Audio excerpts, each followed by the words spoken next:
Hello and welcome back. I am so excited to see you today because I have, a fun adventure for us to go on today. We are going to go into UFO land. Are you ready for that? Okay, so let's pull up this map and I want us to have a look at this information I received in the corner here because as you can see, there is an oval table, which is interesting because it could imply the Oval Office. And I wrote here, sitting around a table in a meeting, important and official.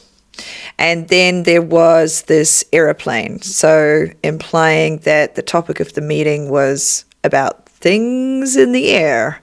And then what was interesting and kind of funny, all of a sudden I was baking a cake. So I went from this meeting to baking a cake. And I was mixing up all the ingredients, stirring everything together. And then I was going around and around and around like this ice skater. And for me, this implies that the people in this important meeting were discussing how they're going to put a spin on worldwide UFO disclosure. So they were sitting in that room cooking up a plan. So let's do the same. Today we're going to bake ourselves a disclosure cake.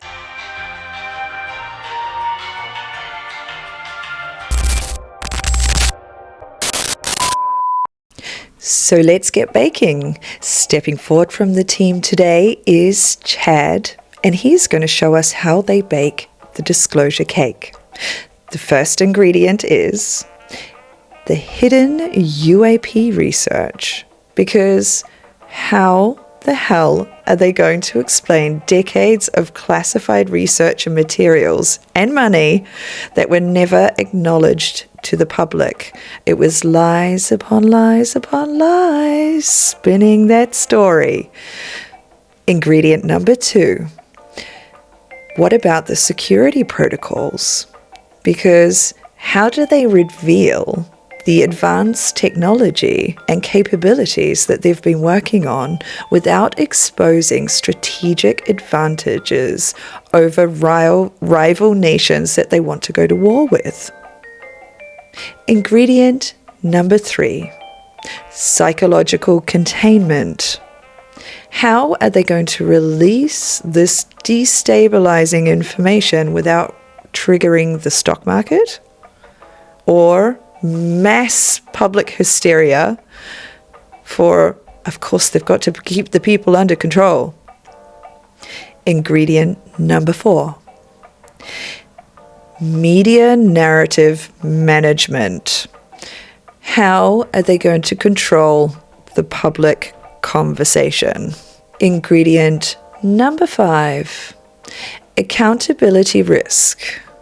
Because if the information that has been held and lies upon lies for generations, who is going to be held accountable for those lies when the truth comes out?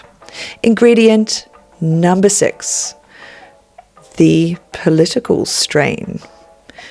How does this affect the person in power at the time? Can this be an advantage or a disadvantage? And the last ingredient number 7, belief system collapse. Because what happens to religion or our origin stories if reality just expands overnight and completely changes? So now, Brad, you have to mix those difficult ingredients up. Oh, yes. That's it. Spin that story. Get those ingredients mixed well, because if you don't, there's going to be a big mess on your hands. Ooh, now the cake has been baked. Then it needs to be carefully sliced. Each slice has been released in controlled portions. What is happening right now is it's the last piece of the cake, and it's their last final tactic.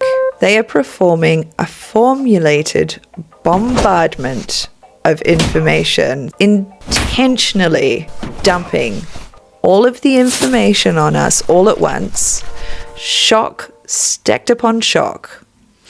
And amongst that overwhelm, we are left feeling dizzy, scattered, confused. We don't know which way is up, what is real, who to trust. And that is all part of the Disclosure Cake plan. Before we jump into the data, I want you to take a moment to think about, what do you think the moment of worldwide UFO disclosure will look like? How's it going to feel for you? And what do you think the people around you, how do you think they're going to react? I'm so curious to know what you think and feel about this. Comment below, and I can't wait to read your answers. Now, let's take a look at this map. Now, in this part of the map, I drew the reaction from the group of people who are going to refuse to accept that any of this is real. They're going to put the box over their head and tell themselves, extraterrestrial life, aliens, UFOs, none of that exists. No, box over their head. I don't want to see it or hear it. But in this other part of the map, it expresses a very different reaction, because what I saw coming through here was an old man in his retirement, and he was a grandfather, and he got the news of worldwide UFO disclosure, and what did he do? He just went to the park and sat on the bench that he always sits on. He's not in panic, he's grounded, and I think from the feeling I got from him, he carried a quiet knowing, the kind that says, somehow I had the feeling we were never alone. This is actually no surprise to me. And then you see here, he takes his granddaughter for a peaceful walk along the beach and shows her the flying objects rising from the sea. And there is no chaos, he's very calm, and the objects emerging from the water are not in panic or an invasion. It's an emergence. It's something coming up from the ocean that has long been forgotten and hidden. Now, in this part of the map, we see a story about what could possibly be shown to us by the extraterrestrial beings. You can see here I drew a little critter and I wrote, like a Jim Henson puppet, a furry creature from the labyrinth, and he's funny, which could suggest the possibility that some of the elements of disclosure, these beings are going to choose to soften it through a sort of staged puppet show that feels manageable and easy to digest in the beginning. But the truth behind the puppet sits the dragon. But she's partially hidden. The dragon is not cute or cuddly, or she is not there to entertain the humans either. The dragon carries the truth about our origins and the sky beings that our ancient human ancestors carved into stone to try and describe their experience of these very beings. This blue dragon represents the truth beyond the veil that has been in place for many, many centuries, which was there to make us forget who we truly are and where we truly came from. Okay, that brings us to the last map, and this is when things get really interesting. Now, this was not part of the blind remote viewing session that I did. What I did here is I asked if there was any further information that I could receive about worldwide UFO disclosure that I could share with you.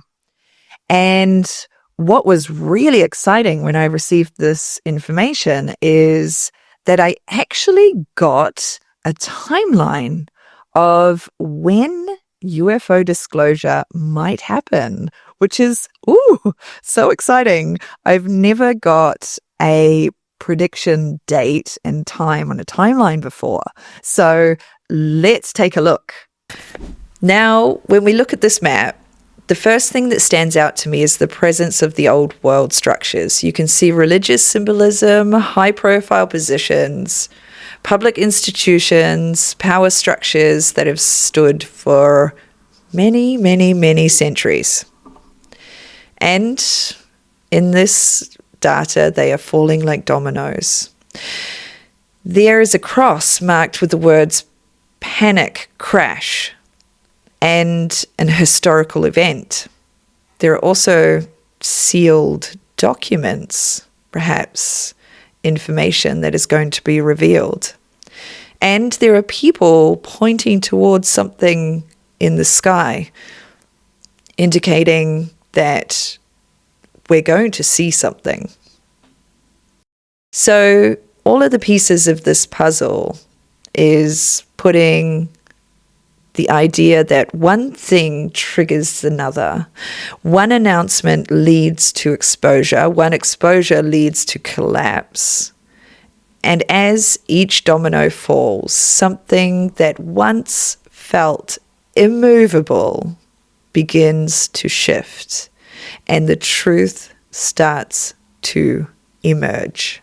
This red dragon came through as masculine and connected to the well-known high-profile figures of power that represent the old world, which suggests that disclosure doesn't just reveal the aliens and the UFOs. It also exposes the entire system that controlled the narrative around it and why they kept the truth from us for so many centuries. And the very last piece of data that came through was this soft, feminine magnolia flower with the words, "When the magnolia tree blooms," which gives us a timeline that when I see the magnolia blooming, maybe it could be when this event takes place that brings all of these elements together. For the blooming of the magnolia tree is going to be maybe the significant marker. And if this map is correct, it has the potential to change the course of humanity. What it's also about is the collapse of an old world and the birth of a new one. And like any birth, it's not going to be easy. It's going to be painful, chaotic, and we all have to stand together in order to get through it. And like the beautiful message my blue dragon had for us, the old world is collapsing, and we must stay steady in the storm, for the red dragon will not leave without a fight.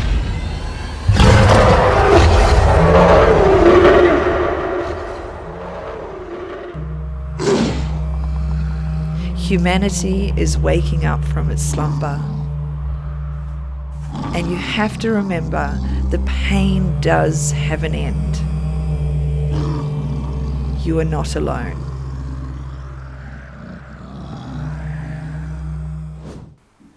I hope you enjoyed that adventure today, and I cannot wait to see you again for the next one. Thanks for watching. Goodbye.